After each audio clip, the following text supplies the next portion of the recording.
Responsabilidade social empresarial. O que é isso? É o tema que vai permear o Rio Pode Mais, esse videocast da FEComércio RJ. Eu sou Thiago Gomide, hoje estou tocando sozinho, mas Mariana Procópio está sempre comigo nessa empreitada. Hoje, os entrevistados são Alan Abreu, Grupo Reserva, e também a Mariana Arrivabene, que é da Hortifruti, essas duas empresas com DNA do Rio de Janeiro, mas esses dois aqui trazem saberes de outros cantos que só enriquecem o mercado, inclusive tecendo com mais profundidade as ações responsáveis. A Reserva é bicampeã do Prêmio Visão Consciente.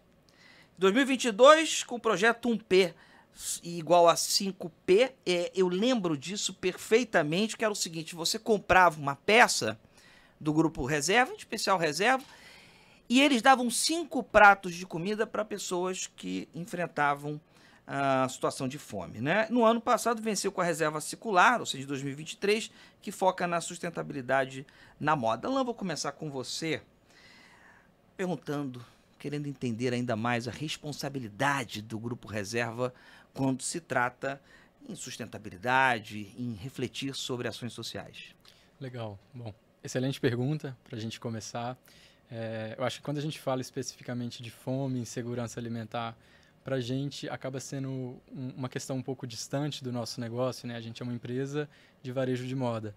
Diferentemente do Hortifruti, que tem essa relação com o alimento, para a gente não é tão tangível, né? Então, quando a gente criou um P5P lá em 2016, ele vinha muito com esse propósito de combater um problema que é secular, que é urgente no nosso país, que é a fome. Então, o projeto ele tem essa dinâmica, né, de uma peça vendida, 5 pratos complementados. A gente tem parceria aí com a ONG Banco de Alimentos e a Connecting Food. E ao longo desses quase 8 anos de projeto, já são mais de 100 milhões de refeições viabilizadas. 100 milhões? E isso se conecta muito com o propósito da companhia, né, de ter uma estratégia de sustentabilidade, ter iniciativas que geram valor para a sociedade. E isso se desdobra em muitas frentes, né? Não só nessa de responsabilidade social, mas também em frentes ambientais, como foi o caso do Reserva Circular, que é o nosso projeto de logística reversa. A gente vai falar desse outro projeto, do Reserva Circular, mas eu quero trazer Hortifruti para dentro. Mariana, preocupação em preservar alimentos, eu acho que é uma trajetória de vocês. É intrínseco até ligado à nossa própria estratégia, né? E quando a gente olhou para o nosso nicho de negócio, né? Quando a gente olha para o hortifruti natural da terra, é difícil você distanciar a perda do alimento. E acaba que durante toda não só na cadeia, mas quando o alimento entra nas nossas lojas, é passível de uma perda, mas que aquele alimento está possivelmente apto a ser consumido de qualquer uma, né, de uma outra forma. E foi a partir dessa inteligência, conectando a nossa estratégia de negócio já com o desejo de fazer uma responsabilidade social, é que a gente entra nesse nicho de sustentabilidade e passa a olhar para toda a agenda, e não só a pauta de sustentabilidade, mas de sustentabilidade ambiental, mas também social. E aí a gente começa a criar um ciclo de redução do desperdício de alimentos, que nos ajuda não só estrategicamente, mas que conecta a gente a uma comunidade, e no final desse ciclo ainda, ambientalmente, porque a gente consegue converter uma parte desse lixo orgânico, desse resíduo orgânico, em adubo, que é revertido para a própria terra e convida o nosso cliente a fazer parte dessa jogo de sustentabilidade. Exato. A gente tem 4 produtos aí que estão para chegar nas lojas e que foram desenvolvidos a partir do resíduo coletado, que é coletado a partir desse ciclo de redução de desperdício. Então, isso através do ciclo orgânico, que é um grande parceiro da Hortifruti, converte isso em compostagem e transforma em produto que vai ser disponível nas nossas lojas para que o nosso cliente venha fazer sustentabilidade conosco. Então, a gente também, no final desse ciclo que envolve doação para instituições, para o aproveitamento do alimento dentro dos nossos próprios refeitórios, além, né, de outros canais que a gente consegue dar uma destinação boa para esse alimento no final, o que sobra disso tudo ainda a gente consegue converter de forma ambiental em compostagem e, no final, em produto para o nosso próprio cliente. Alan, já vou levantar a bola para ti. Você quer falar alguma coisinha? Quero abrir um parênteses, porque ela citou o ciclo orgânico e os uniformes novos do ciclo orgânico são reserva. Começaram a rodar a partir dessa semana. Não sabia. Então, é uma boa coincidência para a gente compartilhar também. Eu estava lembrando de uma pesquisa, enfim, há várias, bibliografia extensa, 1/3 da alimentação, os mais tímidos vão apontar, 1/3 da nossa alimentação se perde pelo caminho, né? O IBGE, se eu não estou enganada, no ano passado, trouxe o dado de 30% de perda ao longo da cadeia. Isso, Brasil. Quando a ONU fala em perda alimentar, a gente fala de 1 bilhão de refeições por dia, que mostra o último relatório de índice de desperdício de alimento. Então, só dentro de casa a gente tem 30% Caramba, cara. do alimento anualmente perdido em toda a cadeia, desde a produção até, né, a disposição para venda. Seja em produção extra, ou seja em desperdício mesmo, de compra e tudo mais. Tudo isso se perde ao longo da cadeia. Mas, assim, na opinião de vocês, essa andorinha de vocês dois aí de reserva de fruta tem gerado impacto nas outras empresas, refletido sobre a importância de também se atentarem, de estarem junto de um movimento que reflete um problema que 1/3, 33%, 30%, 1/3 é perdido? Vocês acham que outras empresas se somaram os esforços, as inteligências de vocês? Posso? Pode, à vontade. Falando agora do processo.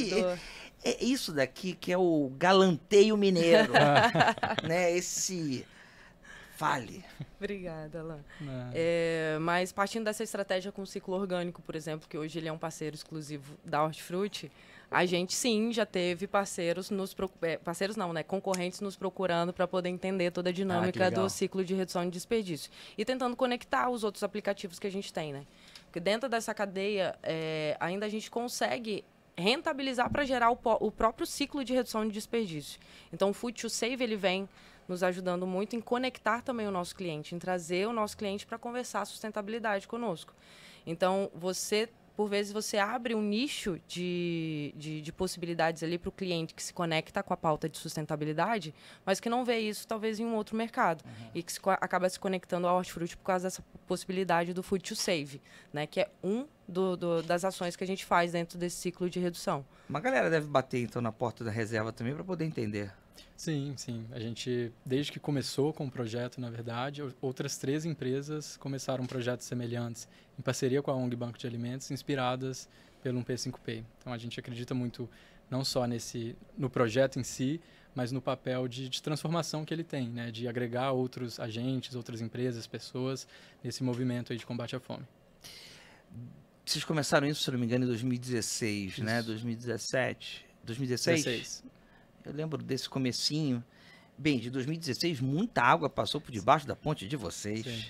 Entraram dentro de um maior conglomerado de moda do país. Isso daí, é claro que contou também, né? Vocês, quando foram olhados, também foram olhados pela pegada sustentável e de social que vocês têm. Com certeza. Eu acho que não só nesse movimento em si, né? Mas eu acho que em outros movimentos que a gente fez ao longo desse tempo, como, por exemplo, certificações. Então, hoje, a gente faz parte do movimento de empresa B. A Reserva é uma empresa B certificada. O que é uma empresa B? Uma empresa B, na verdade, a certificação B é uma certificação global, dada pelo Bileb, que certifica negócios que estão olhando não só para o êxito financeiro, né, para o lucro, mas para o bem-estar da sociedade e do planeta. Na prática, são negócios que têm têm iniciativas sustentáveis para geração de valor para a sociedade, para as pessoas, para o planeta, e estão mitigando os impactos negativos e potencializando impactos positivos. Hoje, assim, como grandes referências para a gente dentro do movimento, a gente tem a Natura, que é uma grande referência também no universo da sustentabilidade em si, e a Patagônia, né, que no segmento de moda é uma grande inspiração para a gente.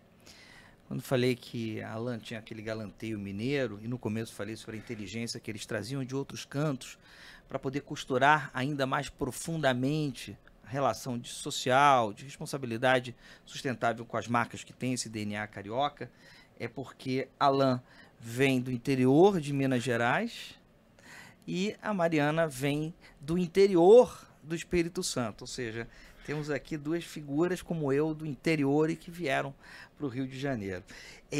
O Reserva Circular, ele está levando em conta essa problemática do lixo têxtil, que Sim. também é um gargalo gigantesco, né? Absurdo.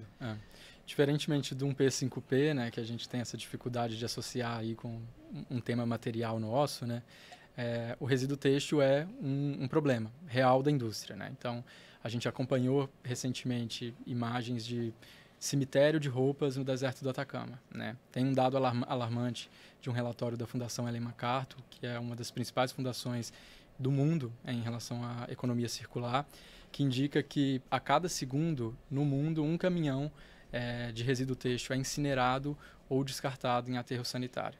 Então, esse é um número alarmante, né, gritante, e de todas as roupas que são produzidas no mundo, menos de 1% delas vão ser recicladas. Então, a gente nessa lógica de produzir, usar e descartar, em algum momento esses produtos vão ser descartados, né, essas roupas. E para a gente, o projeto o Reserva Circular, ele surge muito nessa esteira, né, de como que a gente pode se responsabilizar pelo descarte correto dos nossos produtos. Então, basicamente, a gente colocou urnas coletoras, né, coletores em lojas da Reserva, são 20 lojas participantes, e o cliente pode levar essas peças que ele queira descartar, peças que estejam em fim de ciclo de uso, que a gente chama... Todas só da Reserva? De qualquer marca. Ele pode levar essas peças que a gente vai dar uma destinação ambientalmente correta para ela. Então, hoje, dependendo da composição, a gente recicla para fazer novos produtos com fibra reciclada ou cobertor para pessoa em situação de rua. Então, a gente consegue fechar esse ciclo de uma forma ambientalmente correta e dando esse suporte para o cliente, engajando ele também numa causa que a gente acredita, né?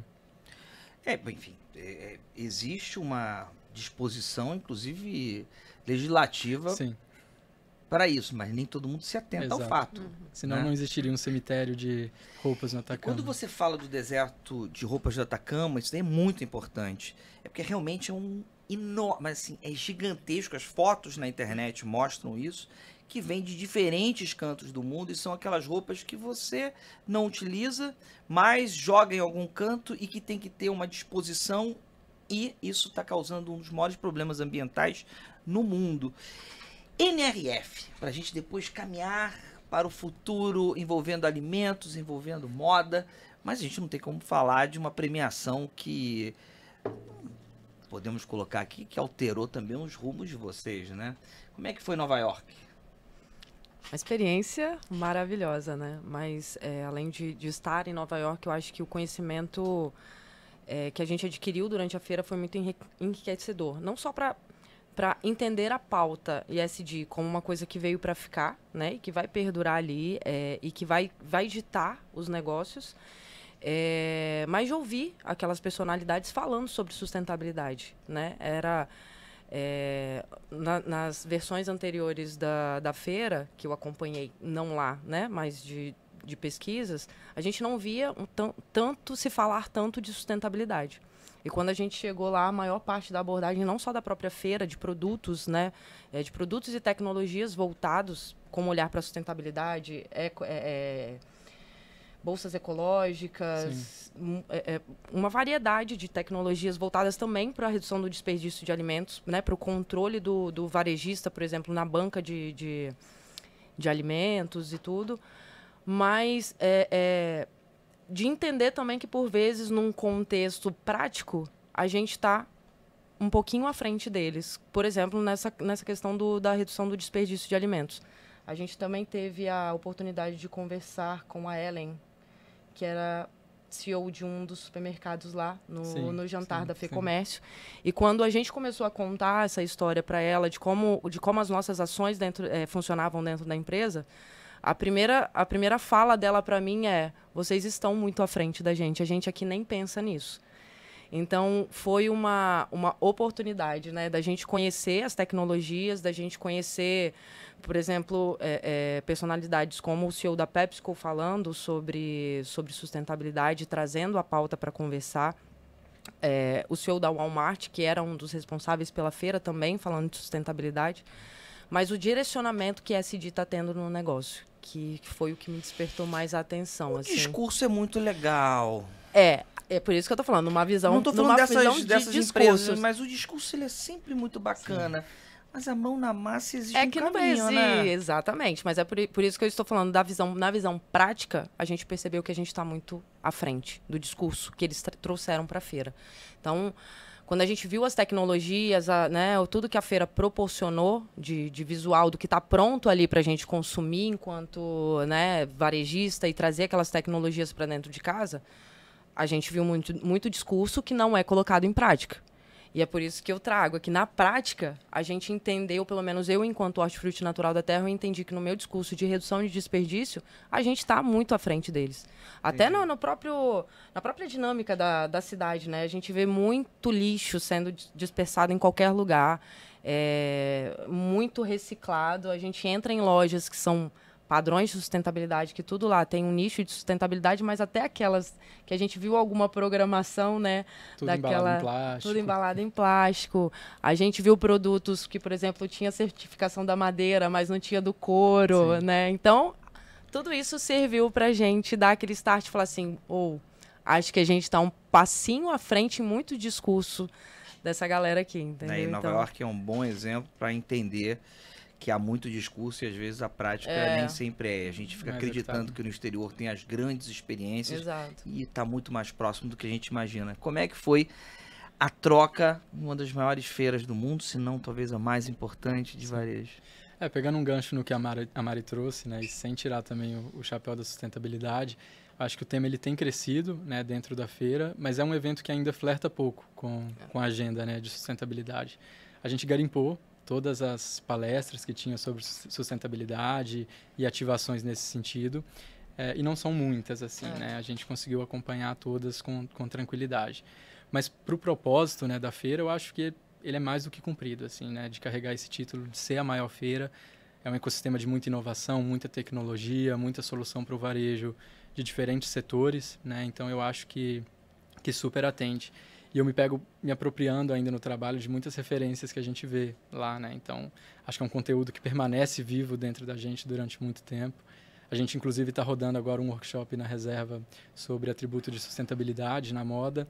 E uma das referências para criar esse conteúdo foi de uma das palestras que a gente viu da Frank Oak. Então, assim, eu acho que é um conteúdo que fica reverberando ainda depois de muito tempo.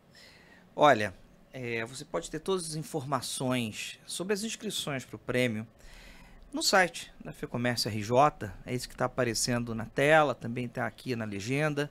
Então, vai ter todas as atualizações. Eu quero saber, antes de nós entrarmos sobre formação dos funcionários, isso daí é um desafio que todo empreendedor tem, ou seja, como você passar essa cultura para quem está chegando, ainda mais em áreas que tem uma rotatividade grande, como o varejo. Tem um projeto para esse ano? Está concorrendo com algum? Não precisa falar qual. Se quiser, fale. Acho que teremos um projeto concorrendo esse ano aí, sim. Muito voltado para a parte social e transformando as comunidades aqui no entorno das nossas lojas na Zona Sul. Não só na Zona Sul, mas Zona Oeste também. Segredo, mas que tá... Mas pelos olhos brilhando dessa forma, é um segredo lindo. É um segredo lindo. Tá ali toda encantada pelo projeto. É um segredo lindo. E você? A gente também vai ter, por enquanto, em segredo, mas o spoiler é que talvez a gente vai concorrer com o Hortifruti esse ano.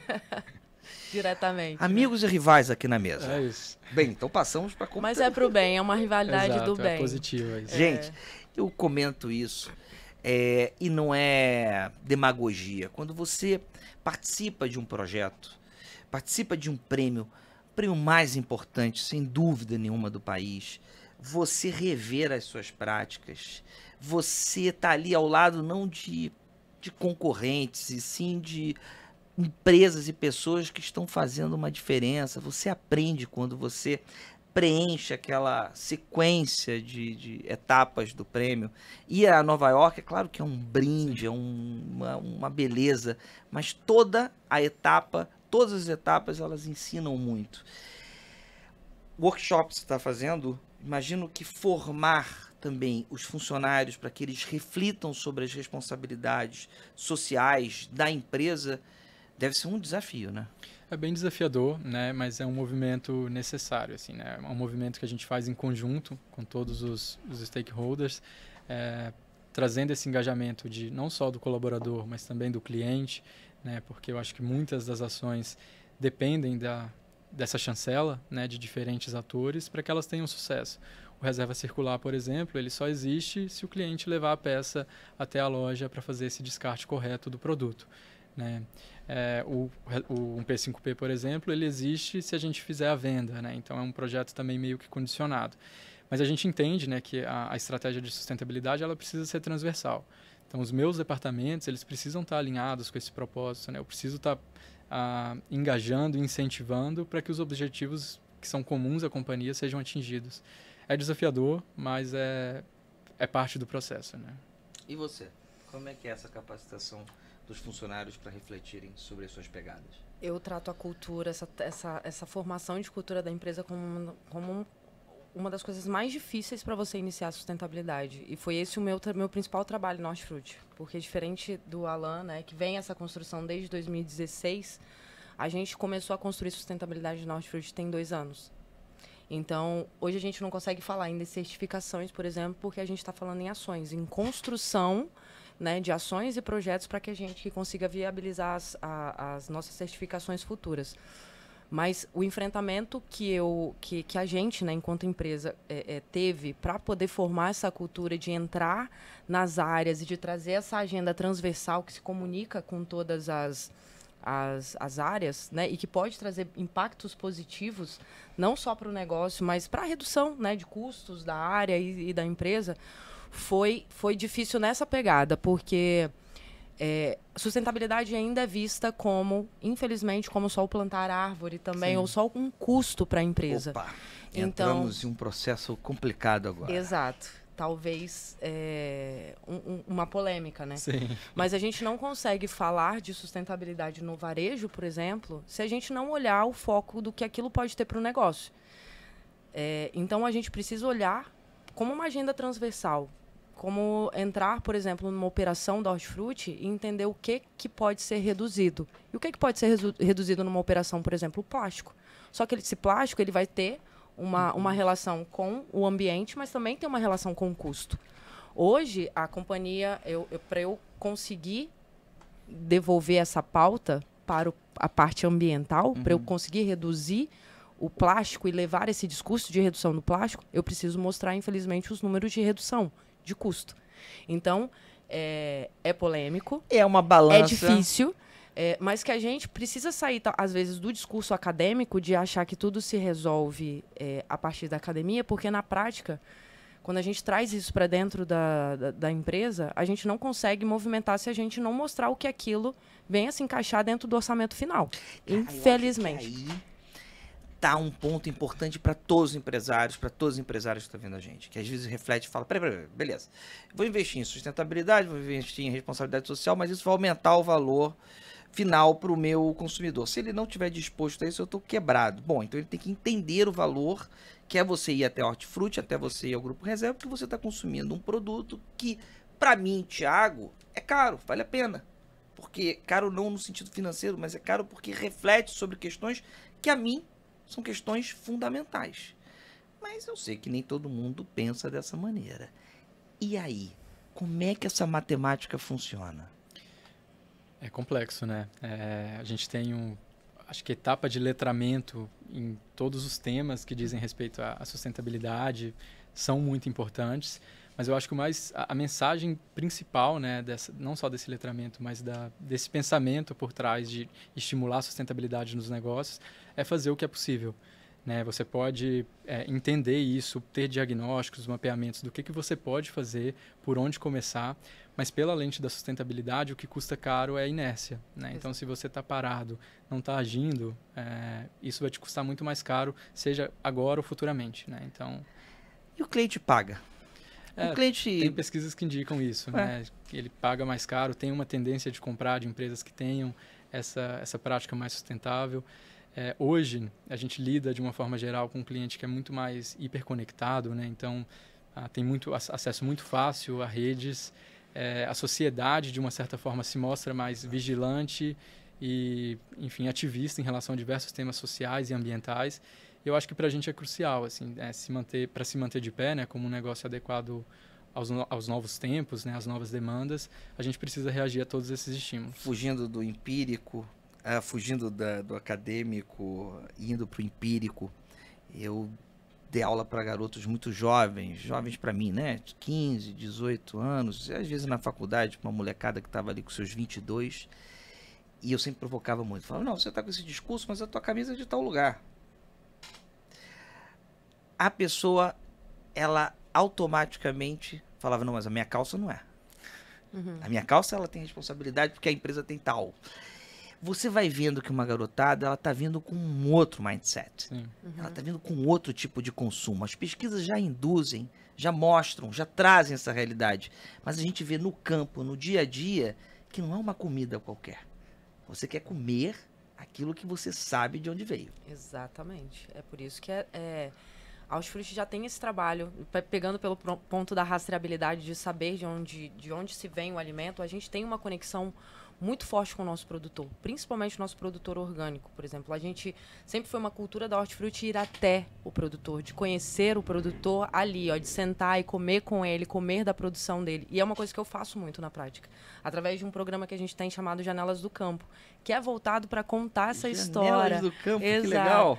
Que é voltado para contar essa história do nosso produtor e trazer a carinha dele, saber de quem que o nosso cliente está consumindo, sabe? Então, o consumo alimentar, né? Essa relação com o nosso cliente de talvez ele apostar, pagar caro lá, mas existe todo um cuidado que a gente tem que ter durante a cadeia, e não só de entregar ali aquele alimento orgânico, mas de onde está vindo, né? Mostrar a cara de quem produz aquilo ali. Qual é essa história, né? Qual é a história que tem por trás? A gente já contou histórias lindas através desse Janelas do Campo. Que tá né? onde? Tá no Instagram de vocês? Tá no Instagram, tá no YouTube, tá em todos os lugares, né? Tá no YouTube, mas no YouTube tem todos os nossos vídeos lá postados. Mas ela também faz muito isso, né? De contar. Ajuda a humanizar, eu acho, né? E até tangibilizar Exatamente, de tangibilizar de alguma projeto. forma e trazer uma conexão, querendo ou não, com o nosso cliente, né? Isso conecta o nosso cliente, isso dá para ele uma certa confiança, né, com a nossa marca, de saber que a nossa marca está se preocupando com isso no final, né? De trazer isso para dentro da nossa loja. O Rio de Janeiro tem uma larga tradição em debates sobre sustentabilidade, né? Nós tivemos Eco 92, agora nós estamos com o G20, com o Rio de Janeiro sendo a grande capital, esse grande farol para o mundo nas discussões da sustentabilidade. Queria entender um pouquinho como é que vocês veem a chance de reforçar, né, esse papel para as empresas sustentáveis. Calan, Mariana, quem começa? Quem fala? Pode ficar à vontade. Eu acho que quando a gente fala de um problema como desperdício de alimentos, a gente já está tratando de uma pauta global. E talvez reforçar a importância do Rio de Janeiro seja reforçar as nossas próprias práticas hoje, né? Talvez de colocar metas mais agressivas de desperdício na nossa cadeia. Então, hoje, quando eu penso no G20, conectando a agenda que a gente já está movimentando, que é essa pauta de desperdício, eu vejo talvez uma oportunidade de já reforçar esse tema, de trazer ele mais forte para a nossa empresa, né? De reforçar as próprias ações, de chegar em mais comunidades, de chegar em mais instituições, de transformar a vida realmente de mais pessoas através desse ciclo, dando visibilidade através do G20, quem sabe. Eu acredito muito também nesse viés. Eu acho que o evento ele pode servir como uma vitrine aí, e espero que sirva como uma vitrine para mais protagonismo de empresas que estejam fazendo um trabalho legal, e ao mesmo tempo seja um gatilho para quem não esteja, né? Porque, enfim, em tempos de mudanças climáticas, por exemplo, em que as soluções elas precisam ser urgentes, elas precisam ser robustas, a gente precisa se movimentar, né, nesse sentido. Então, seria muito interessante que bons negócios inspirasse outros bons negócios e, ao mesmo tempo, trouxesse para esse movimento as empresas que estejam, à deriva nesse sentido, né? Então, acho que seria legal ter esse conglomerado. Ter esse movimento voltado para olhar para a gente que já tem um movimento, né? Para as nossas empresas que já têm esse movimento de sustentabilidade, mas que talvez essa visibilidade que a gente dê movimente o restante do mercado. Né? Ficaria com vocês horas. Até porque gosto muito das duas marcas. Que bom. Inclusive, Que bom, mande que bom. abraços e Exato. beijos a todos. Pode deixar. Quero, para finalizar, conselho para quem está investindo, para quem está com disposição a entender, a aprofundar o seu negócio sob a perspectiva da responsabilidade social, da responsabilidade sustentável. Ou seja, não precisa se alongar muito, mas assim 2 ou 3 conselhos quase que em bullet points. Eu diria que sustentabilidade é uma possibilidade também de negócio, mas que a gente não deveria só visualizar por esse patamar, né? Por esse viés, talvez. E um dos conselhos talvez seria olhar para a materialidade da empresa, se aproximar dos temas que são transversais à agenda ESG e conectar com o negócio, porque pode fluir vários frutos que impactam não só o seu negócio positivamente, mas toda a sociedade. E é isso que a gente tem feito na Hortifruti, conectar com as estratégias de negócio e, ao mesmo tempo, impactar toda a sociedade que está em volta da gente de uma forma positiva. Obrigado, tá? Complementando o que a Mari trouxe, eu acho que se existe essa intenção de ter alguma prática sustentável, expandir, o primeiro passo já foi dado, né? O que a gente precisava de insumos para startar, eu acho que é isso. Mas na sequência, né, entendendo essa materialidade, riscos e oportunidades para o negócio, eu acho que vale pesquisar causas, tendências que se conectam com o que você acredita, para poder fazer essa expansão de uma forma consciente, saudável e que reverbere não só para ti, mas enfim, também para os seus clientes e consumidores de uma forma geral. Obrigado por você ter vindo, tá? Imagina, Parabéns. a gente que agradece. Parabéns pelo trabalho de vocês. Bem, chegamos ao final. Aqui, infelizmente. Sigam o YouTube do FEComércio RJ para acompanhar novos episódios. Na verdade, tem muitos e muitos episódios também, com uma grande caminhada, com discussões diversas, sempre com pessoas inspiradoras. LinkedIn também do Prêmio Visão Consciente da FEComércio, que em breve tem inscrições abertas para o prêmio que leva para a maior feira do mundo, com todas as despesas pagas, mas tem todas aquelas experiências que nós já falamos. Agradeço a Alan, agradeço a Mariana e agradeço a você. Tchau, tchau!